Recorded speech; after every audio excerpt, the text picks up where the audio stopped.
नमस्कार दोस्तों, अगर आप क्यूस्कॉप की इस तेजी को देखकर खुश हो चुके हैं, इन्वेस्टमेंट आपने की हुई थी, तो आप सबको मेरी तरफ से बधाई है।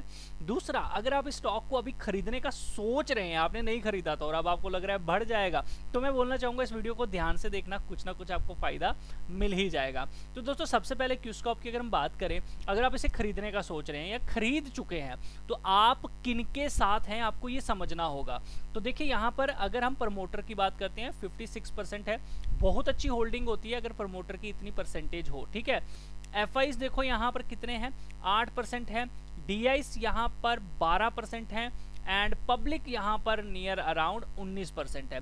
एंड अदर बिग प्लेयर्स यहाँ पे 3% है। तो ओवरऑल 80% माल बिग प्लेयर के पास है। तो जानी कि अगर आप इस स्टॉक में इन्वेस्ट करने का सोच रहे हैं, तो आप बिग बड़े जहाज के साथ जा रहे हैं। इन्वेस्टमेंट कर चुके हैं तो आप बड़े जहाज के साथ सवार हो चुके हैं। लेकिन काफी समय से इस स्टॉक ने कोई रिटर्न नहीं दिया है, ये आप सब जानते होंगे जिन्होंने इन्वेस्ट किया है। लेकिन क्या इस लेवल पे जहां अब ये चलना शुरू हुआ है, क्या कोई रिवर्सल है? आइए उस चीज को भी थोड़ा सा समझ लेते हैं। लेकिन उसके पहले मैं आपको बोलना चाहूंगा, इसकी बैलेंस शीट जरूर देखें, प्रॉफिट जरूर देखें। जैसे इसका रेवेन्यू देखो तो कंपनी काम कर रही है, कोई दिक्कत नहीं है।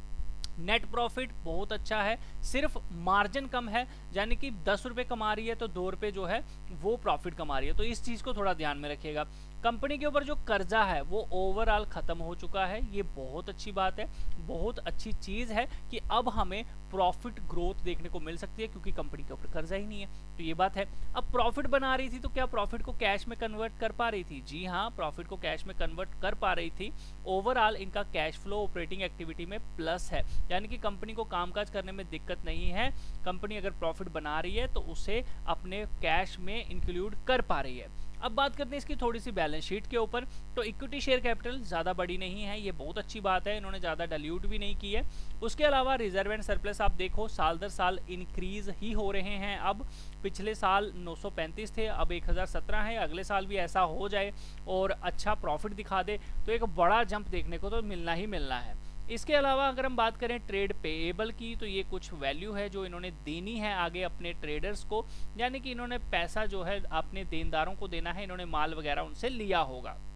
इसके अलावा इनके पास जो पैसा आना है 1582 करोड़ हैं इनके, जो बाहर फंसे हुए हैं भाई।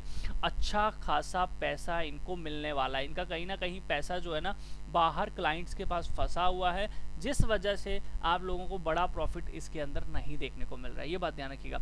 बाकी ओवरऑल कैश एंड इक्विवेलेंट देखिए 206 करोड़ इनके पास है। तो ओवरऑल कैश रिच कंपनी है, लेकिन एज पर चार्ट एनालिसिस अगर आप नोटिस करो तो काफी टाइम से गिरती हुई आ रही है, काफी सारे निवेशक फंसे हुए हैं। लेकिन आपको एक चीज बताना चाहूंगा कि दोस्तों अब इसने एक अपने प्रीवियस हाई को ब्रेक किया है और उसके ऊपर जाके क्लोजिंग दे रहा है। सो अगर इसको ऊपर जाना है तो ये 216 के नीचे नहीं जाएगा। जिन लोगों ने भी लिया हुआ है, मैक्सिमम स्टॉप लॉस इसमें 187 का है। अगर 2 दिन रेड कैंडल वन डे के बेसिस पे 187 के नीचे क्लोज होती है तो इस स्टॉक के अंदर एग्जिट बनता है, जिन्होंने भी अभी इसको खरीदा हुआ है।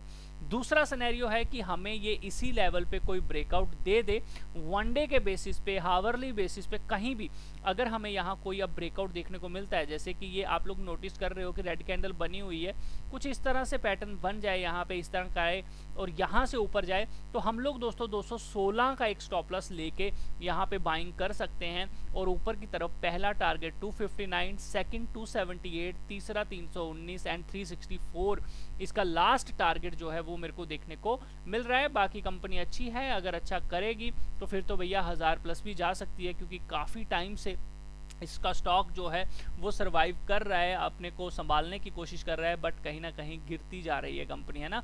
1000 प्लस का ये स्टॉक हुआ करता था, हो सकता है ये एक रिवर्सल हो, तो एक रिस्क इसमें लेना तो बनता है। और ओवरऑल आप देखोगे कि हेड एंड शोल्डर पैटर्न सा भी बन रहा है, तो मुझे ऐसा मानना है कि कहीं ना कहीं 216 एक अच्छा सपोर्ट का काम करना चाहिए, क्योंकि यहीं पे लास्ट जो है वो सेलिंग आई है।